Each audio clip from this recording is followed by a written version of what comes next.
Penny Hardaway was different. He was only in his third season. He hadn't reached his true peak yet, but he was already being mentioned among the top players in the league. Better yet, he was already drawing comparisons to Magic Johnson. We never got to see the best of Penny, and we still all remember how great a player he was during this time. His peak was truly influential and memorable. In the 1995-96 season, we got to see what he could do individually and how he could lead a team to greatness. The expectations that they had for this team were through the roof. In just his second season, he helped lead the Orlando Magic to the finals. That includes defeating Michael Jordan and the Chicago Bulls. Although this wasn't the same version as previous years since he returned from retirement, it's still an impressive feat. This young team was progressing so quickly. There is no doubt that if they could keep this core together, they will be the team of the future. But those expectations were halted after they received some tough news. And just a week before the start of the season, Shaq broke his right thumb. He was forced to sit out the first 22 games. They were going to miss the most important piece to this team. For example, in 1995, he won the scoring title and he was runner-up for the MVP. He averaged a stat line of 29.3 points on 58% shooting, 11.4 rebounds, and 2.4 blocks per game. That's who they were going to be without for the first quarter of the year. This was indeed a devastating blow. This was going to be a huge test for Penny Hardaway. Was he good enough to lead a team on his own? His first test will come in the 7th game of the season against the Chicago Bulls. You know, the team that will end up winning 72 games. They were fully healthy and they were out for revenge. This was the first matchup since the Orlando Magic knocked them out of the playoffs. Michael Jordan was waiting all summer for this moment. With that context, you would think the Bulls blew them out by 40 points. Except the opposite happened. Hardaway comes around the screen, splits the defenders, great move offensively. Contact gets out of the way. Hardaway with a three. Hardaway has it again and backs in against Michael. Fades. MJ right there and Hardaway hits. In the third quarter. Hardaway one-on-one with Michael. Fades. Baseline jumper goes in. Across the floor. Tipped. Out to Hardaway for three. The Orlando Magic beat the Bulls 94-88. He ended the game with 36 points on 67% shooting, 5 rebounds, 4 steals, and 2 blocks. This was his moment to showcase what truly made him such a special player. He was someone who could impact the game on both ends of the floor. Even with one of the best individual defenders hounding him, he was ultra efficient. He was able to get his way because he was so skilled. Michael Jordan gave his thoughts about him and the team after the game. Quote, "When the big guy is in there, they seem to have to go in there and they have to get it back out, and the defense has a chance to set up. Here, they isolate you and use their ability quite a bit, which puts pressure on the defense." End of quote. And that's exactly what the team orchestrated with O'Neal out. They changed the offense by using Penny much more in the low post. That way, he can exploit his size advantage over his defender. Eventually, many teams decided to defend him with a forward, but that allowed him to find a mismatch.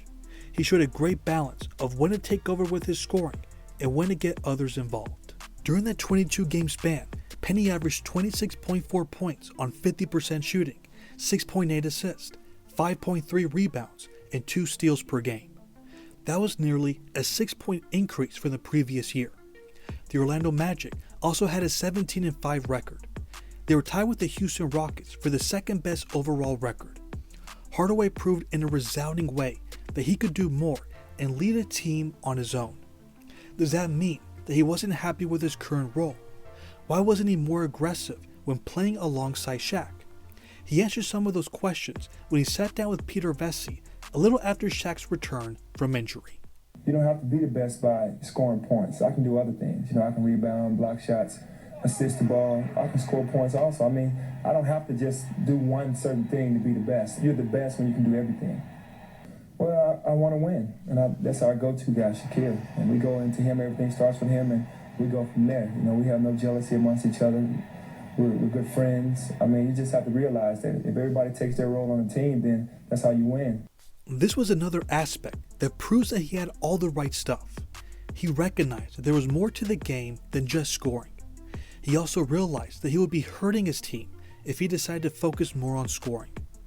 This is what he said, according to the New York Times. If points are what we need, I can provide them. But many times, we have other people to do that. We have so many scorers.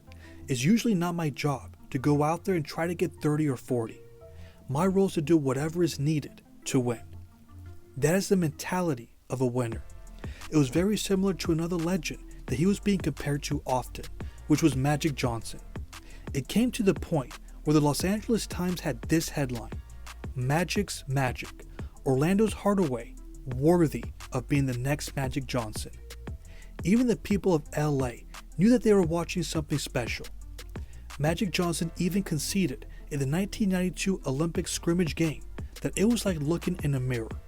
He had his size, court sense, unselfishness, and flair. His playmaking ability was just as good.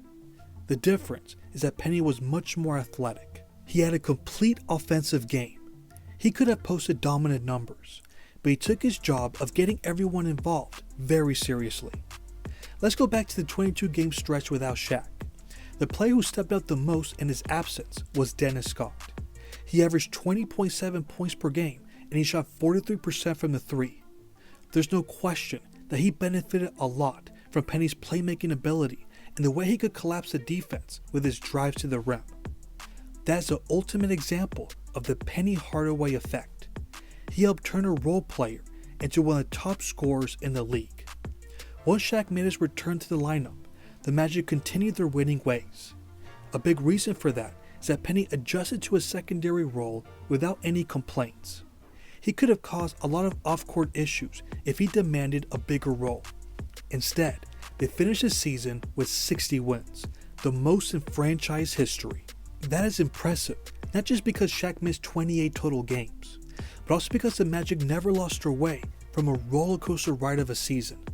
There's all the drama surrounding Shaq's injury, his free agency decision looming over the franchise, and some of the locker room drama that was brewing between those two young stars. But while they were in the middle of a commercial war, they were producing magic on the floor. None of the outside noise stopped him from playing his role to perfection. Although there is no question that Shaq was their best player, people quickly came to realize that Penny was their emotional leader. He was a key piece behind this dominant season. He deserved to finish third in MVP voting behind Michael Jordan and David Robinson. Now let's take a look at his overall numbers. He averaged 21.7 points on 51% shooting, 7.1 assists, 4.3 rebounds, and 2 steals per game. The difference in the scoring numbers from the beginning of the season is the biggest indicator of how much he had to sacrifice his game once Shaq returned. Now let's take a look at his best performance. That came early in the season against the New Jersey Nets. He had 42 points on 62% shooting, 8 rebounds, 8 assists, 5 steals, and 2 blocks. It was an exciting triple overtime victory. On top of that, he was extremely clutch that year. He had a total of 3 game winners. Seriously, there wasn't a single weakness in his game. When the playoffs came around, he continued his strong play. The Magic only lost 1 game in the first 2 rounds. Unfortunately, they were banged up once they faced the Chicago Bulls in the conference finals. Horace Grant only played a game, Brian Shaw played 2 games, and Nick Anderson missed a game. That played a role in the Magic getting swept against one of the greatest teams in league history. It was not the way they wanted the season to end. But leading a team to 60 wins, finishing third in MVP voting, and reaching the conference finals should be considered a great accomplishment from a third-year player. But he still wasn't in his apex. This was something that we were robbed of due to the series of season-ending injuries he suffered. However, there is one more indicator that proves that he would have been one of the greatest players ever. We fast forward to the following postseason. Their first round matchup was against the Miami Heat. This was a historically great defensive team. They had the best defensive rating and they contained their opponents to 43% shooting. To illustrate how tough they were defensively, check out what they did to Michael Jordan in the conference finals that year. He shot 39% for the series, which is the least efficient series he's had for his playoff career. But in the first round, they had no answers for how to stop Penny, especially in games 3 and 4. He had back-to-back 40-point games while shooting over 50%. Perimeter players were not doing this against this team, but Penny was torching them by making shots from all over the floor. For the series, he averaged 31 points on 47% shooting. Just imagine what he could have accomplished if he had remained healthy for his career. He would have done many more impressive things than what we saw in 1996, but that was the best full season that we got from him. We were robbed of witnessing history, but we can still appreciate how unique of a player he was. I can speak for many people when I say that he is one of the most talented and gifted players I've ever seen. For a short period, he had the NBA in the palm of his hands, and we're still talking about his greatness nearly 30 years after this amazing season. But what about you all? Do you remember this season from Penny? What do you think he could have accomplished with the Magic after Shaq left for the Lakers? Where do you think he would have ranked all time if it wasn't for injuries? Let me know in the comments. Thanks for watching.